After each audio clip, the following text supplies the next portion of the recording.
과연 어떻게 나눌 수 있을까? 과연 어떻게 나눌 수 있을까? 이런 제목으로 은혜를 나누겠습니다. 프랑스어로 노블레스 오블리주라는 말이 있습니다. 아마 여러분들이 한두 번쯤은 들어보셨을 거예요. 노블레스 오블리주. 보통 부와 권력 그리고 명성은 사회에 대한 책임과 함께 해야 한다라는 의미를 담고 있는 말인데요. 한마디로 무엇이냐면 귀족은 의무를 갖는다, 사회 지도층들은 의무를 갖는다, 이런 말입니다. 그러기에 사회 지도층에게 사회에 대한 책임이나 국민의 의무를 모범적으로 실천하는 높은 도덕성을 요구할 때 이 단어를 쓰곤 하죠. 우리가 주로 어느 때 쓰냐면, 야, 외국은 말이야, 이렇게 사회 지도층들이 참 이렇게 국민에 대한 의무도 다하고 이렇게 잘 책임을 완수하는데 우리나라 재벌은 참 그게 안 돼. 우리나라 사회 지도층들, 정치인들, 높은 위치에 있는 분들은 이렇게 백성들을 잘 섬기지도 못하고 이렇게 의무를 다하지도 않고 책임을 다하지도 않는 것 같아. 노블리스 오블리주가 없어. 여러분들이 이런 이야기를 언론을 통해서 자주 듣죠. 그런데 우리나라에도 이 노블레스 오블리주를 몸소 실천했던 가문이 있었습니다. 개인 정도가 아니에요. 12대를 이어온 가문이 하나 있었습니다. 바로 경주 최부잣집이에요. 경주 최부잣집. 아마 여러분들도 한두 번쯤 들어보셨겠죠. 이 가문은요, 대단하더라고요. 임진왜란, 정유재란, 병자호란에도 친히 참전을 했어요. 양반이 싸우러 나갔어. 종들만 보낸 것이 아니라 자신이 나갔어. 더욱이 일본 강점기 시절에는요, 독립운동에 자금을 대는 역할을 톡톡히 했다고 그래요. 자신의 부를 독립운동을 위해서 사용토록 했습니다. 즉 애국운동에 헌신했던 가문으로 유명하다라는 거예요. 이 경주 최부잣집에는 대대로 내려온 6가지 교훈이 있었는데요. 6가지 교훈, 제가 한번 소개를 하려고 합니다. 첫째, 과거를 보되 진사 이상은 하지 마라. 과거를 보되 진사 이상은 하지 마라. 이것은 무엇입니까? 권력의 탐욕을 갖지 말고 휘둘리지 말라라는 의미예요. 권력이 괜히 여러분들 이렇게 높아져 봤자 결국 말로가 좋지 못하다, 그런 의미를 담고 있죠. 권불 10년입니다, 여러분. 여러분 정말 좋은 나라가 되려고 하면 진짜 대통령이 여러분 미달이 되는 나라가 돼요. 미달. 서로 안 하려고 하는 거예요, 대통령을. 그걸 왜 해? 그런 나라가 여러분 되는 게 좋은 나라인 것 같아요. 서로 대통령을 하려고 그러지. 근데 여러분, 대통령 여러분 최고 통치자지만 말로가 별로 좋지 않은 것 같아요. 권불 10년이에요. 현직은 좋지만 전직이 되는 순간 이제 나락을 여러분 걷게 되죠. 둘째, 재산은 만석 이상 모으지 마라. 이건 뭡니까? 재산에 대한 욕심을 버리라, 이런 의미예요. 셋째, 흉년에는 재산을 늘리지 마라. 가난한 사람들은 흉년으로 고생을 하는데 남의 불행 도중 행복을 누리지 말라, 이런 의미예요. 혼자 잘 먹고 잘 살지 말라, 그런 의미입니다. 넷째, 나그네를 후하게 대접하라. 과객을 후하게 대접하라. 다른 사람이 행복을 잠시 느낄 수 있게 해주라는 의미입니다. 다섯째, 사방백리 안에 굶어 죽는 사람이 없게 하라. 백리 안에, 그러니까 자신의 집을 기준으로 백리 가운데 자신이 다 책임을 져야 한다는 거예요. 굶어 죽어서는 안 된다. 즉 남을 적극적으로 도우라는 의미죠. 여섯째, 최씨 가문의 며느리들은, 그러니까 자부들은 시집 온 후 3년간 무명옷을 입게 하라. 이 말이 어떤 말입니까? 저력과 검소를 몸에 배게 하라, 그런 의미입니다. 이처럼 자신과 자신의 가문에게는 엄격했지만 남과 이웃에게는 너그러웠고 후이 자신의 것을 베풀었던, 나누었던 가문이 바로 경주에 있는 최씨, 부잣집 최씨를 이야기하는 가문이에요. 경주의 최부잣집이라고 보통 이야기를 하죠. 그렇다면 왜 사람들은 이 경주의 최부잣집처럼 자신의 것을 남에게 나누고 베푸는 사람들에게 열광을 할까요? 여러분, 그렇게 하는 목적이 뭡니까? 야, 어떻게 그렇게 하지? 어떻게 그렇게 할 수 있단 말이지? 여러분, 누군가에게 이렇게 베풀고 섬기는 사람들에게 박수를 친단 말이에요. 사람들이 막 호응을 한단 말이에요. 열광을 보낸단 말이에요. 그렇게 하는 이유가 뭡니까? 바로 많이 가졌다고 해서 남에게 베풀고 나눌 수 없기 때문입니다. 보통의 경우 사람들은 어떤 생각을 갖냐면, 지금은 어렵고 힘들지만 나도 좀 축복을 받아서 정말 지금보다 좀 잘 살게 된다면 좀 베푸는 삶을 살고 싶다, 나누는 삶을 살고 싶다, 다 그렇게 말은 해요. 또 여러분, 또 그렇게 결단도 합니다. 다짐도 합니다. 그런데 실제 어떻습니까? 예전보다 부유해졌어요. 이제 먹고 사는데 지장이 없어요. 그런데 여러분, 실천에 옮기는 분들은 지극히 소수라는 것이죠. 그렇게 결단했던 것, 이제 섬겨야겠다, 이제 베풀어야겠다, 그런 삶을 살아야겠다, 그렇게 여러분 결단하고 다짐했던 것들이 다 사라졌답니다. 사라져갑니다. 바로 죄성을 가진 사람은 지극히 이기적이기 때문에, 그런 이유 때문에 그리 하는 것 같아요. 그러니까 여러분, 사람은 누구나 죄성을 가지지 않습니까? 이런 죄성으로 인해서 이기적이 되어서 그렇게 섬기지 못하는 것이죠. 베풀지 못한다는 거예요. 그러다 보니 자신과 자신의 자녀에게는 나누어도 남에게는 잘 나누질 못하는 것이죠. 그러니까 여러분, 나의 가족, 나와 나의 가족만을 생각하는 분들이 너무나도 많아요. 여러분, 이것에는요, 우리 기독교 신자들도 예외는 아닙니다. 예외는 아닌 것 같아요. 그런데 오늘 우리가 살펴볼 사무엘상 30장 안으로 들어가 보면 인간이 가진 기본적인 상식과 본성을 거슬러서 나누고 베푸는 장면이 기록되어 있습니다. 오늘 내용은요, 쭉 여러분들이 미리 읽어오셔야 돼요. 그래야지만 좀 이해가 빠릅니다.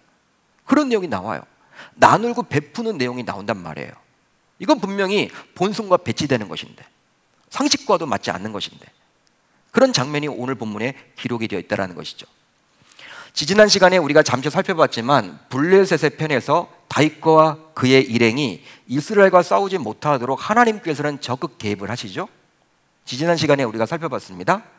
적극 개입을 해서 어떻게 됩니까? 이제 다윗과 그의 일행은 자신의 가족들이 머물고 있었던 시글락으로 돌아가게 되었어요. 바로 블레셋의 가드 지역을 다스렸던 아기스 왕을 제외하곤 나머지 4명의 방백들을 모두 다윗과 그의 일행을 불신했기 때문에. 여러분, 블레셋은 5명의 방백들이 다스린다고 제가 말씀을 드렸습니다. 그 5명 가운데 한 사람을 택해서 왕으로 삼았어요. 여러분, 그렇지만 그러기 때문에 이 왕도 나머지 4명의 눈치를 볼 수밖에 없습니다. 그런데 가드 지역을 다스렸던 아기스 왕은 이 다윗을 잘 보았지만 나머지 4명이 반대를 하니, 전쟁 참여해서는 안 된다라고 이야기를 하니 이 가드 왕이었던 아기스도 어떨 수가 없는 거예요. 돌려보내는 거예요. 이제 다윗과 그의 일행은 가족을 만날 생각에 들떠서 시글락 땅으로 돌아오게 되었는데요. 하지만 이스라엘의 3대 대적 가운데 하나였던 아말렉 족속, 여러분 이렇게 해서 성경을 보게 되면 이스라엘 백성들의 3대 대적이 나옵니다. 첫 번째 대적이 누구냐면 애굽이에요. 애굽은 항상 이스라엘 백성들을 괴롭혔죠. 두 번째 대적이 블레셋입니다. 그리고 마지막 대적이 아말렉이에요. 근데 이 아말렉이 어떻게 했습니까? 시글락 땅으로 쳐들어와서 이미 가족들을 포로 삼아서 다 데려가 버렸고 그 마을들은 불살라 버렸어요. 그런 상황 가운데 다윗과 그의 일행이 시글락으로 돌아온 거예요. 정말 이제 감당이 안 되는 거죠. 인간의 생각으로는 감당하기 힘든 그런 위기를 다윗과 그의 일행은 만나게 된 것입니다. 그렇게 되자 그동안 다윗만을 바라보고 자신의 몸을 의탁했던 자들이 다윗을 원망하면서 돌을 들어서 다윗을 쳐 죽이려고까지 해요. 여러분, 원망을 하는 거죠. 원망. 야, 괜히 다윗을 따라다녔다가 이거 무슨 꼴이란 말이냐. 우리 자녀들이 지금 어디 있는지 생사를 알 수도 없고 이건 뭐야, 날벼락이야. 여러분, 화가 난 나머지 여러분 지금까지 다윗이 자기 따라다니라고 한 적이 없어요. 실제 다윗이 이 광야 생활을 할 때 그들이 여러분 와서 몸을 의탁한 것 뿐이죠. 그때는 그렇게 해놓고 지금 뭡니까? 힘들어졌다고 다윗을 지금 돌로 쳐서 죽이려고 한다니까요. 여러분, 우리가 당시에 다윗의 처지가 되어 본다면 어떨까요? 저와 여러분들이 다윗이라고 칩시다. 어떤 마음을 가지겠습니까? 배신감이겠죠. 야, 나를 좋다고 할 때는 언제고 이제는 뭐야? 나를 돌로 쳐서 죽이려고 해? 여러분, 이런 배신감으로 인해서 어쩌면 우리도 분노할지도 몰라요. 우리가 다윗이라면 화를 낼지도 모릅니다. 분노할지도 모릅니다. 싸우려고 할지도 모릅니다. 실제 여러분, 다윗에 무슨 책임이 있습니까? 다윗도 열심히 살아간 것 뿐이에요. 여러분, 리더가 여러분 얼마나 힘들어요. 자신은 열심히 살아간 것 뿐인데 결과가 좋지 않다고 해서 어떻게 지금까지 나를 따라다녔던 그 일행이 돌로 자기를 죽일 수 있단 말이냐. 이런 섭섭함과 여러 가지의 이런 복잡한 그런 복잡적인 마음이 여러분들 계속 섞이면서 아마 여러분 다윗도 화가 날지도 모를 것 같아. 우리들이 여러분 다윗이라면. 하지만 역시 다윗은 다윗이었습니다. 다윗은 역시 다윗이었어요. 바로 자신의 처한 문제를 가지고 하나님께 나아가서 하나님께 묻죠. 다윗이 여호와께 묻자와 이르되 내가 이 군대를 추격하면 따라 잡겠나이까 하니. 다윗이 여호와께 묻자와 이르되. 자, 이 구절을 보세요. 다윗은 당연하고 뻔한 상황 속에서도 하나님의 뜻을 묻고 있습니다. 이게 무슨 말이냐? 실제 마을이 불탔습니다. 그리고 처자식들 모두 이 아말렉에 의해서 포로로 지금 끌려갔어요. 그런 상황이에요. 이걸 알게 됐습니다. 그렇다면 기도하기 전에 뭔가 행동을 해야 되겠죠. 아니, 여러분들 사랑하는 아내가 끌려갔다니까요. 사랑하는 자녀가 여러분 끌려갔다니까요. 포로로. 아말렉에 의해서. 그럼 아말렉을 여러분 추적하는 게 상식 아닌가요? 그 당연하게 여러분 해야 되는 것 아닌가요? 그거 해야 되는 거 아닌가요? 사람이라면? 가장이라면?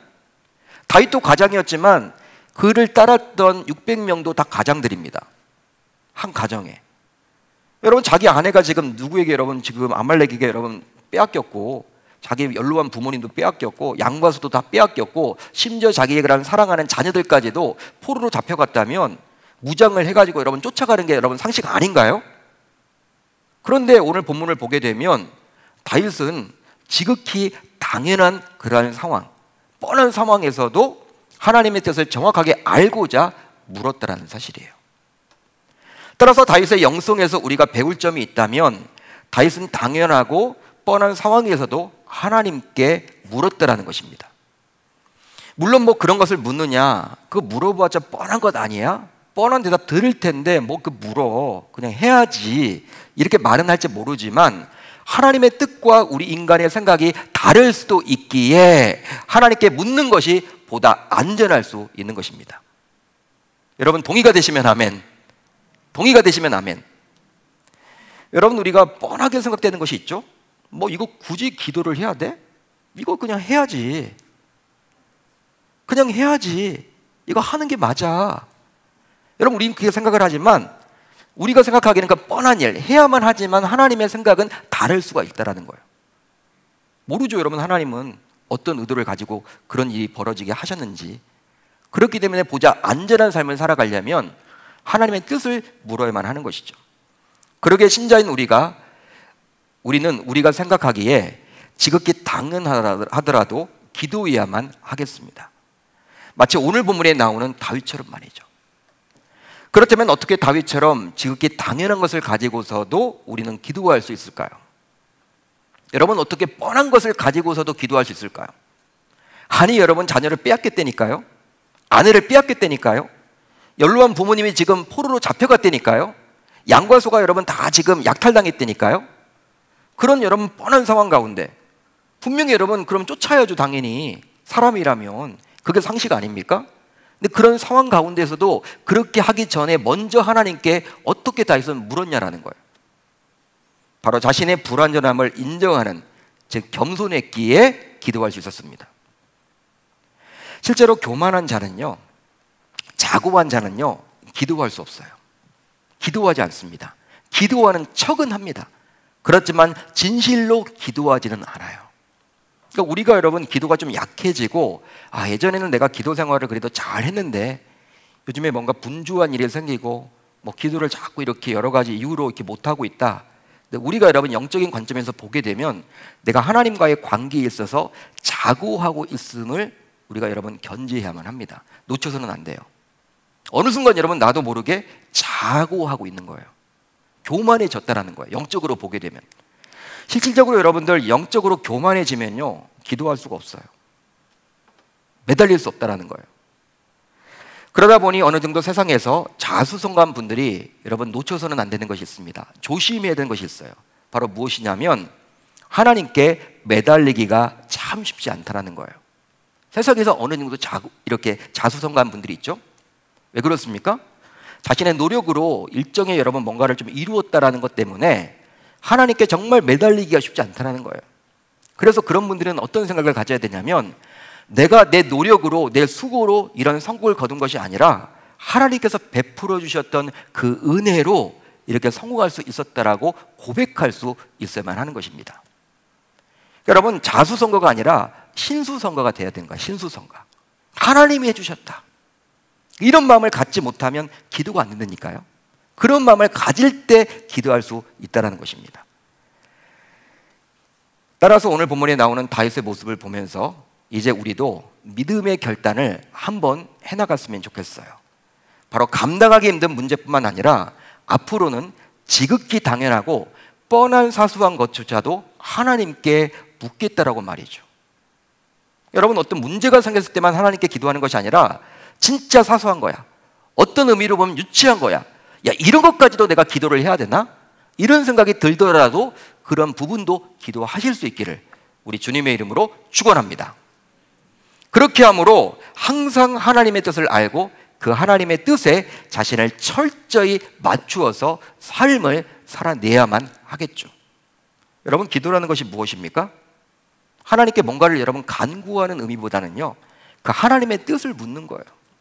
내 생각이 있잖아요. 야, 내가 보기에는 이거 이루어지면 좋겠다. 내 자녀가 이 대학에 가면 좋겠다. 이 집에 입주하면 좋겠다. 이건 내 생각일 뿐이에요. 하나님의 생각은 다를 수도 있거든요. 하나님, 내가 지금 이런 고민이 있는데 하나님, 이게 하나님의 뜻입니까? 묻는 거예요. 그게 여러분 기도라는 것이죠. 그러니까 하나님이 보시기엔 기도는요 영적인 교제, 대화라고 이야기를 하지 않습니까? 자꾸 근데 우리는 뭔가를 달라 간구에 여러분 이렇게 개념으로 들어가는데 진짜 하나님이 원하시는 기도는 대화하는 거예요. 자신에게 물으라는 거예요. 네가 혼자 결정하지 말고 나에게 물으라는 거예요. 너를 나에게 맞추라는 거예요. 자꾸 우리는 하나님을 우리 편에 맞추려고 하죠. 내 기도 제목을 놓고 이것이 꼭 이루어져야 된다고 이야기를 하죠. 이건 하나님의 뜻을 내 뜻에 맞추려고 하는 거예요. 근데 진정한 기도는 그게 아니라 하나님의 뜻에 내 뜻을 맞춰 나가는 거예요. 믿으시면 아멘. 설령 그 하나님의 뜻이 부담이 되고 내 뜻과는 맞지 않는 것처럼 보여도 하나님이 원하시면 하는 거예요. 결국 이런 다윗의 물음에 하나님께서는 이제 아말렉을 쫓아가면 반드시 그들을 따라잡아 끌려갔던 처자식들을 모두 되찾게 된다라고 말씀을 해주셨습니다. 이런 하나님의 분명한 응답을 받고 결국 다윗과 600명의 일행은 아말렉을 추격하게 되었는데요. 그런데 하나님의 분명한 응답을 받고 갔음에도 불구하고 다윗과 그의 일행은 어려움을 만나게 된다는 거예요. 분명히 하나님이 가라고 해서 아말렉을 추격하기만 하면 가족들을 다 구출할 수 있다, 이렇게 말씀하셨기 때문에 그 말씀에 순종해서 다윗과 그의 일행은 쫓아가고 있는데 어려움을 당하게 되었다는 거예요. 마치 하나님께 기도해서 간구해서 하나님의 뜻 가운데 직장 생활을 하다가 사업을 해라, 하나님께서 말씀해 주셨기 때문에 이제 그 음성을 듣고 사업을 시작했어. 나름대로 사업을 하다 보면 안 돼. 이건 뭐지? 마치 그런 것과 마찬가지예요. 분명히 여러분 다윗도 하나님의 음성을 들었잖아요. 쫓아가라. 그럼 여러분 좋은 일만 생겨야 될 텐데, 일이 잘 풀려야 될 텐데 그렇지 않고 오히려 어려움을 당하게 되었습니다. 어떤 어려움을 당했습니까? 바로 부솔신에 이르게 되었는데 무려 200명이나 몸이 너무나도 힘들고 지쳐서 낙오하게 된 거예요. 여러분 고대 사회 전쟁은요 육박전입니다. 육군이에요. 육군. 칼과 창으로 싸울 수밖에 없어요. 한 사람이라도 많으면 유리합니다. 600명이 갔는데 그 가운데 3분의 1, 20명도 아니에요. 20명도 아닙니다. 3분의 1인 200명이 주저앉아 버린 거예요. 시냇가에서. 더 이상 가지 못하겠다는 거예요. 힘들다라는 거. 여러분들이 당시 다윗이라고 한번 생각을 해보십시오. 얼마나 힘들겠습니까? 얼마나 마음이 아프겠습니까? 어렵겠습니까? 이건 뭐야? 아마 죽고 싶은 마음일 거예요. 전쟁은 벌여놨는데 이건 뭐지? 여러분 그런 상황에 처하지 않겠습니까? 여러분 고대 전쟁 가운데 3분의 1이 그냥 주저앉았어. 한두 명만 여러분들 그렇게 해도 힘들 텐데 600명 가운데 200명이 여러분 못 가겠다고 하니 이 전쟁을 해야 되나 말아야 되나, 아말렉을 추격해야 되나 말아야 되나, 아마 여러분 벨벨 생각이 다 들었을 거란 말이에요. 여러분 결국 어떻게 합니까? 그런 상황 속에서 다윗은 지친 200명의 일행을 부솔 시내가에 그냥 놔두고 나머지 400명만을 이끌고 아말렉을 추격하게 되었습니다. 결과적으로 여러 우여곡절 끝에 다윗과 400명의 군사는 아말렉을 쫓아간 끝에 그들과 전투를 벌여서 아말렉이 끌고 갔던 모든 처자식들을 되찾게 되었습니다. 그뿐만이 아니라 그 많던 양떼와 소떼도 모두 다 되찾게 되었어요. 더욱이 플러스해서 본래 아말렉 소유의 전리품까지도 다수 얻게 되었습니다. 여러분 아말렉은요 이렇게 호전적인 민족이죠. 그러다 보니까 이 시글락 땅만 쳐들어왔던 것이 아니라 유다 여러 지역들, 이스라엘의 여러 지역들을 여러분 다니면서 계속 공격을 해왔어요. 양과 소를 여러분 다 여러분 그냥 끌고 가는 거야. 그런데 이번 전쟁을 통해서 이 다윗과 그의 일행 400명이 어떻게 했어요? 자신의 여러분 시글락 땅에서 탈취당했던 그것뿐만 아니라 더 많은 전리품까지도 얻게 되었다는 거예요. 한 번에 여러분 부자가 된 거예요. 굉장하죠. 많은 전리품을 얻게 되었습니다. 여러분 그러기 때문에 400명의 군사는 다윗과 그 어떤 손실도 없이 이제 잃어버렸던 처자식뿐만 아니라 많은 전리품을 가지고 화려한 귀환을 하게 되었습니다. 화려한 귀환. 이제 부솔 시내에 도착한 다윗과 400명의 군사는요 부솔 시내가에 머물고 있었던 낙오된 200명의 군사들과 반갑게 조우까지 하게 되었는데요, 만나게 되었죠. 본래는 600명이 같이 갔다가 지친 200명은 놔두고 400명만 가서 전쟁에서 이기고 돌아왔으니 여러분 이제 만나게 된 거예요. 400명과 200명이 만났습니다. 그런데 그런 상황 속에서 논란이 일어나게 되었습니다. 오늘 이 부분이 중요해요. 논란이 일어나게 되었어. 바로 다윗과 함께 목숨을 걸고 아말렉과의 전투에 참여했던 몇몇 사람들이 다음과 같이 주장을 했기 때문이죠. 우리 한번 같이 읽어봅니다. 시작. 그들이 우리와 함께 가지 아니하였은즉 우리가 도로 찾은 물건은 무엇이든지 그들에게 주지 말고 각자의 처자만 데리고 떠나가게 하라. 아멘. 한마디로 나고에서 직접 전쟁에 참여하지 않았던 200명과는 함께 전리품을 나눌 수 없다, 이렇게 주장하는 자들이 400명 가운데 생겨났습니다. 여러분 이렇게 되자 분위기는요 급속히 냉랭해져요. 그리고 말은 하지 않았지만 400명의 분위기가 어떻게 돼요? 아, 그렇게 되면 좋겠다. 이 소수의 의견에 동참하는 분위기가 되는 거예요. 나누지 말았으면 좋겠다. 그 이유가 무엇입니까? 200명과 나누면요 자신들에게 돌아올 분깃, 파이가 작아져요. 전리품에 더 큰 부자가 되고 싶은 거예요.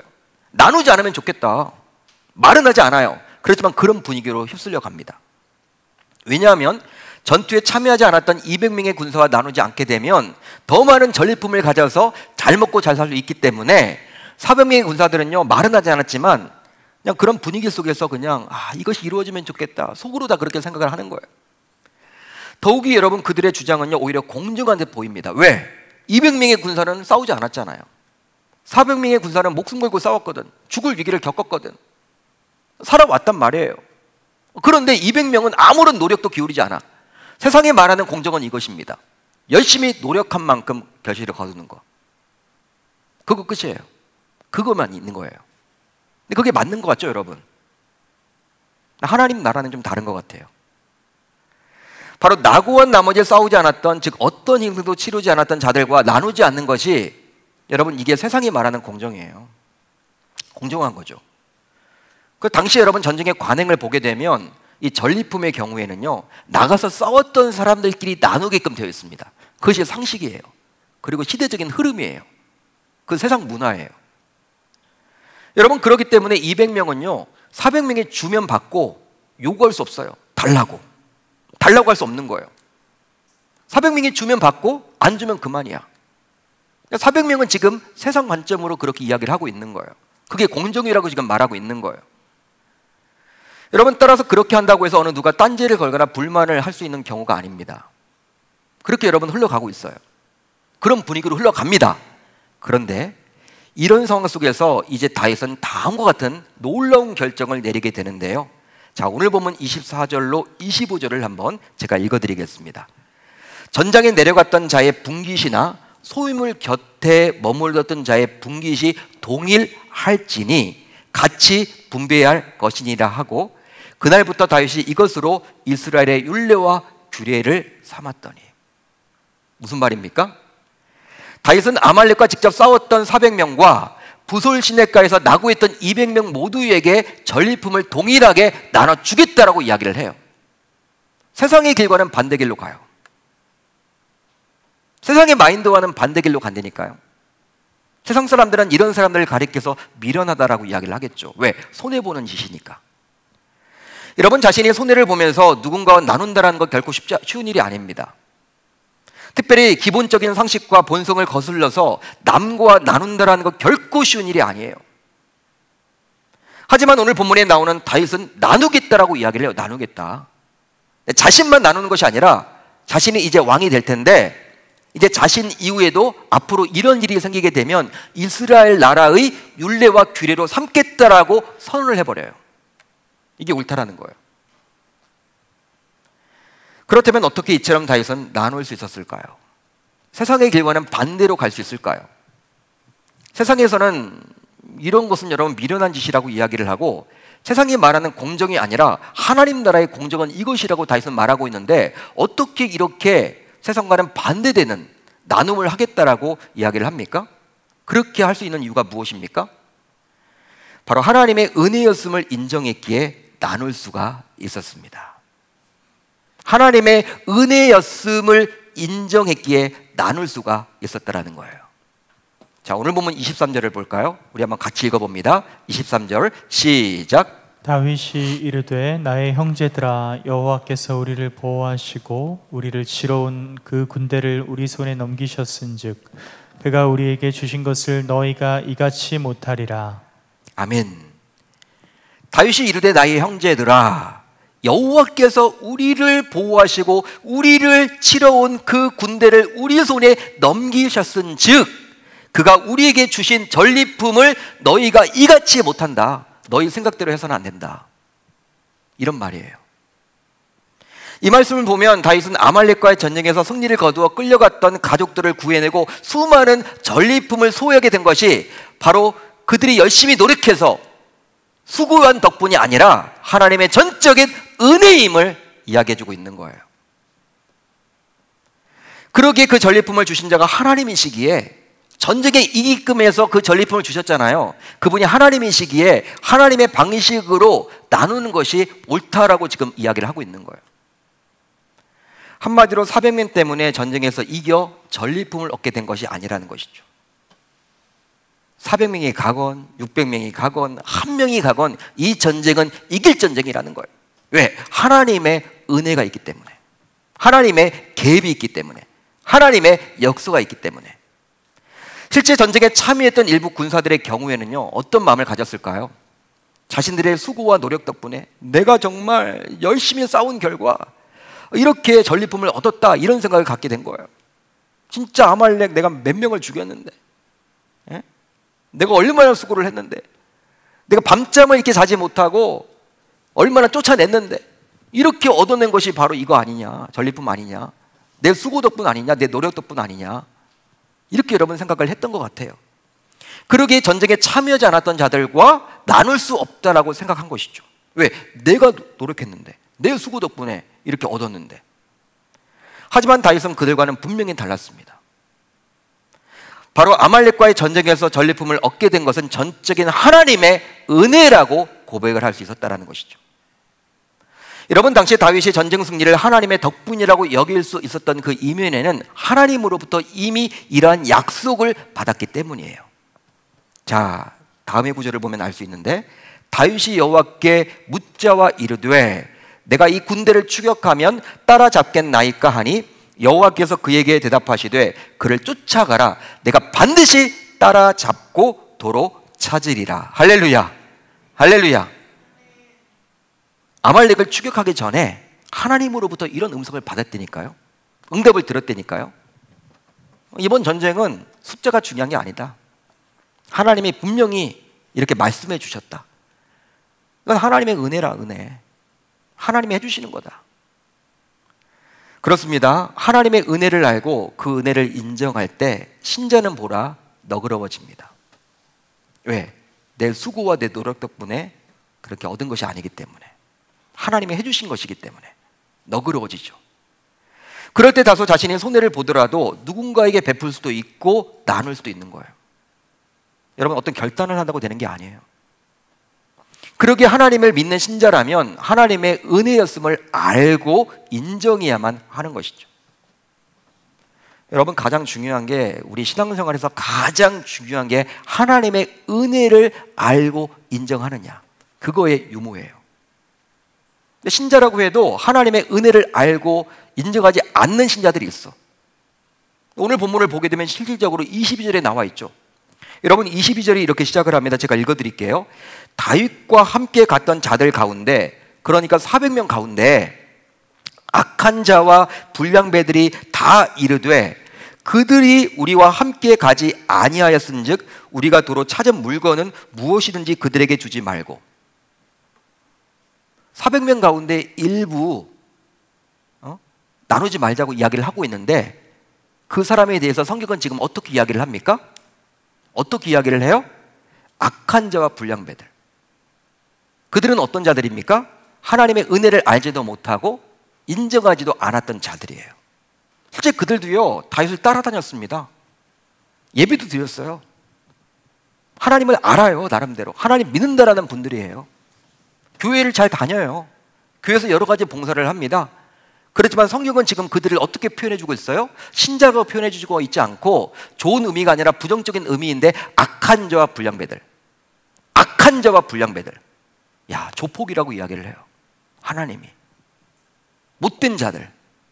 여러분, 하나님에게서 악한 자라고 들어서는 안 되잖아요. 너희들 불량자들 같아, 이런 말 들어서는 안 되잖아요. 그들을 가리켜서 예배도 잘 드리고, 교회 여러분 봉사도 하고, 열심히 여러분 헌금 생활도 하고, 교회 소위 중직자라고 이야기하는 그들을 가리켜서 지금 하나님께서는 어떻게 이야기를 해요? 악한 자와 불량배들. 어떤 것이 없다라는 거예요? 하나님의 은혜를 알지도 못하고 인정하지도 못한 자들이었기 때문에 하나님은 그렇게 지금 부르고 있습니다. 그만큼 오랫동안 신앙생활을 하고 열심을 가진 신자라 하더라도 하나님의 은혜를 알지 못하고 인정하지 못한다면 하나님이 보실 때는 아무런 의미가 없는, 즉 헛된 인생이 될 뿐이라는 거예요. 그러니까 여러분, 신앙생활에서 가장 중요한 것은요, 하나님의 은혜를 알고 인정할 줄 아는 것입니다. 이걸 놓쳐서는 안 돼요. 따라서 신자인 저와 여러분들도 다윗처럼 하나님의 은혜가 있음을 알고 인정함으로 나누는 인생을 살아가야 할 줄로 믿습니다. 믿습니다. 다음으로, 나눌 때 더 큰 은혜가 임함을 알았기에 나눌 수가 있었습니다. 나눌 때 더 큰 은혜가 임함을 알았기에 나눌 수가 있었다는 거예요. 자, 오늘 보면 11절로 12절을 볼까요? 우리 한번 같이 읽어봅니다. 좀 길지만 시작. 우리가 들에서 애굽 사람 하나를 만나 그를 다윗에게로 데려다가 떡을 주어 먹게 하며 물을 마시게 하고 그에게 무화과 뭉치에서 뗀 덩이 하나와 건포도 2송이를 주었으니 그가 밤낮 사흘 동안 떡도 먹지 못하였고 물도 마시지 못하였음이니라. 그가 먹고 정신을 차리매. 아멘. 당시 다윗은 400명을 이끌고 아말렉을 추격하고 있었지만 어디로 가야 할지 막막한 상태였어요. 부솔 시내가에 낙오된 200명을 놔두고 다시 출발을 했는데요, 막상 가려고 하니까 어디로 가야 할지 막막해. 하나님께서는 그냥 아말렉을 쫓으라고만 말했지 아말렉이 지금 어디로 가 있다라고 말하지 않았어요. 하나님은 항상 그런 것 같아. 우리가 어떤 응답을 주실 때도 명확하게 어디로 가라, 그러니까 하나님께 기도하면 이사 가라, 그렇게만 말씀해 주시지, 하나님 시흥으로 이사 가야 됩니까? 광명에 남아야 됩니까? 개봉동으로 가야 됩니까? 하나님은 정확하게 말을 안 해주세요. 마치 이것 같아. 아말렉을 쫓아라, 그러면 너희 가족들을 다 되찾을 수 있다, 그것만 말했지 쫓아갔는데 어디로 가야 할지 몰라. 막막하겠죠 여러분. 왜?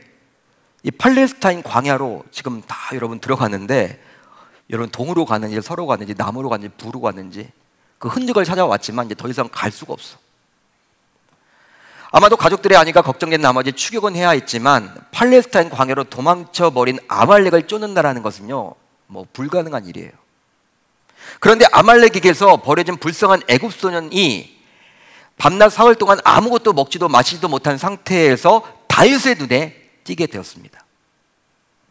다윗은 굶주린 그에게 먹고 마실 것을 주어서 그가 정신을 차리도록 했죠. 물론 다윗의 입장에서는 이 애굽 소년을 못 본 채 하며 지금 자신도 여러분 갈 길이 바쁘잖아요. 아무튼 뭐라도 해야 할 거 아니에요. 뭐 여러분 가만히 있을 수는 없잖아요. 400명을 이끌고 여러분 동으로 가든 서로 가든 아무튼 뭐 가야 될 거 아니에요. 여러분 이 굶주린 애굽 소년을 여러분 그냥 놔둬도 됩니다. 뭐 다윗이 여러분 책임져야 합니까? 그냥 놔둬도 돼요. 그런 사람들이 많거든요. 세상은 여러분 그렇게 이야기하겠죠. 야, 갈 길 바쁜데 내가 할 일이 많은데 지금 뭘 그걸 도와주냐? 너도 지금 힘든데. 그런 거예요, 여러분. 그런데 여러분 다윗은 그렇게 하지 않고 호의를 나름대로 베푼 거예요. 호의를. 자기도 갈 길이 바쁘고 힘들고 어렵지만 먹을 것을 주고 마실 것을 주었습니다. 그래서 이 소년이 정신을 차리게 되었어요. 그런데 놀라운 일이 벌어집니다. 이 부분이 중요해요. 바로 그 소년에게서 아말렉이 어디에 있는지를 정확하게 알게 되었다라는 사실입니다. 한마디로 그 소년에게서 고급 정보를 듣게 된 거예요. 다윗이 그렇게 지금 어디로 가 있는지 막막했는데 음식을 베풀었더니, 음식을 나누었더니 고급 정보, 이 아말렉이 어디 있는지에 대해서 더 정확한 그 은혜를 얻게 되었다는 사실이에요. 나누었더니 큰 은혜를 임하게 된 거야. 이것을 지금 다윗이 경험하게 된 것이죠. 그러기에 아말렉과 싸우지 않았던 200명에게도 전리품을 나눌 수가 있는 것입니다. 왜? 또 하나님이 어떤 은혜, 더 큰 은혜를 베풀어 주실지를 기대하기 때문에.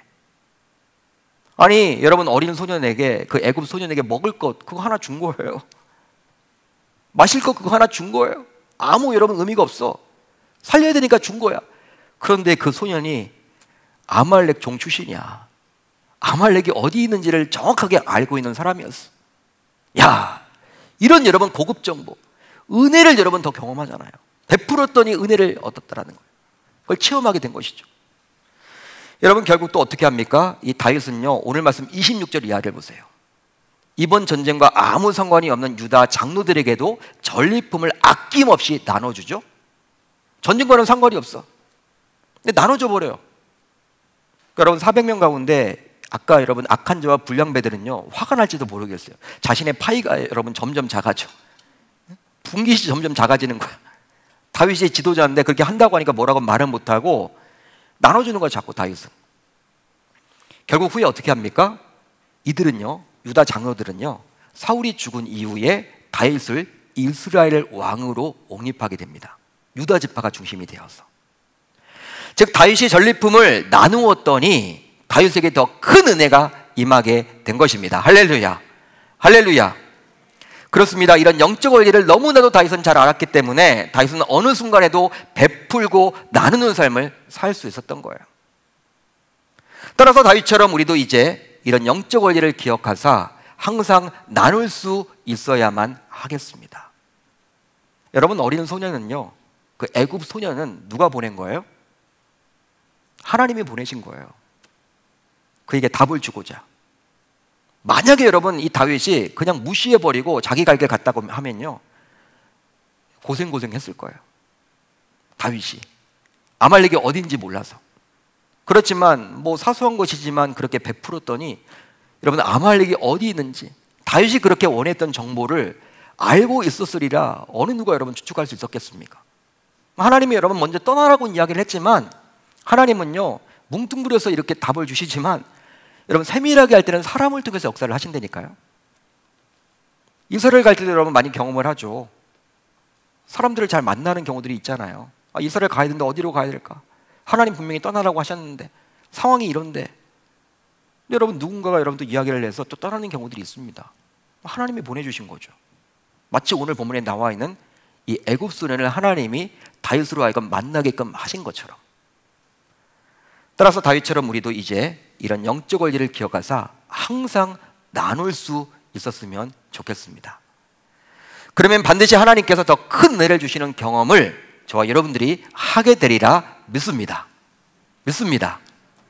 이제 말씀을 정리하겠습니다. 자신의 것을 누군가와 나눈다라는 거 참 쉬운 일이 아니에요. 그렇지만 하나님의 은혜를 알고 인정할 때 가능해집니다.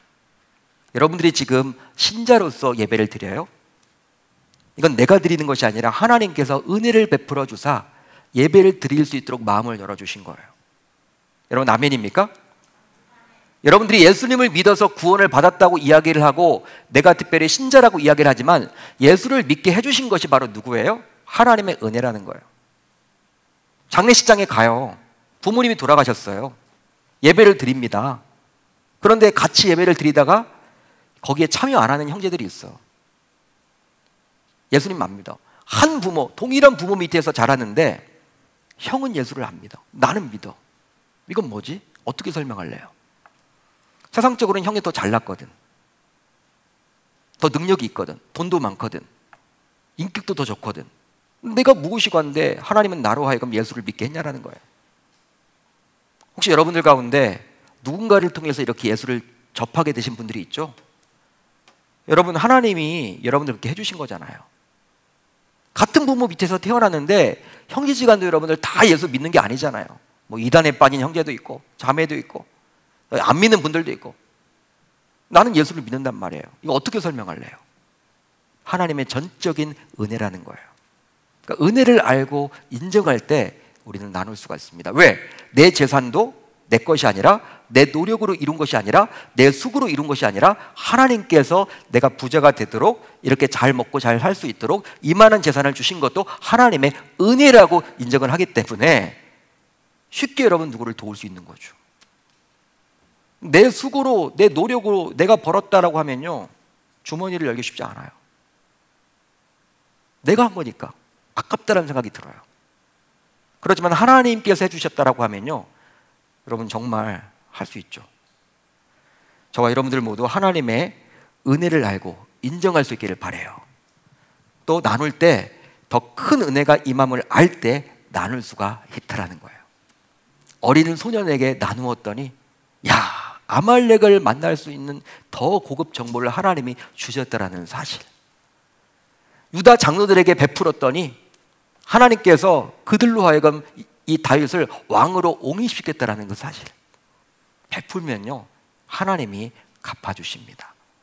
따라서 저와 여러분들 기도하는 가운데 또 일상에서 삶을 살면서 야 저분을 내가 도우면 좋겠다. 우리 사랑방 식구인데 우리 형제 자매인데 정말 이분이 정말 어려운 것 같다. 여러분 그런 마음이 있다면 적극적으로 행사하시길 바랍니다. 하나님 주신 마음이에요. 그렇게 하시면요 하나님께서 반드시 갚아주십니다. 따라서 이제 다윗의 영성을 본받아 나누는 삶을 살아가는 우리 공동체가 모두 되실 수 있기를 우리 주님의 이름으로 축원합니다. 축원합니다.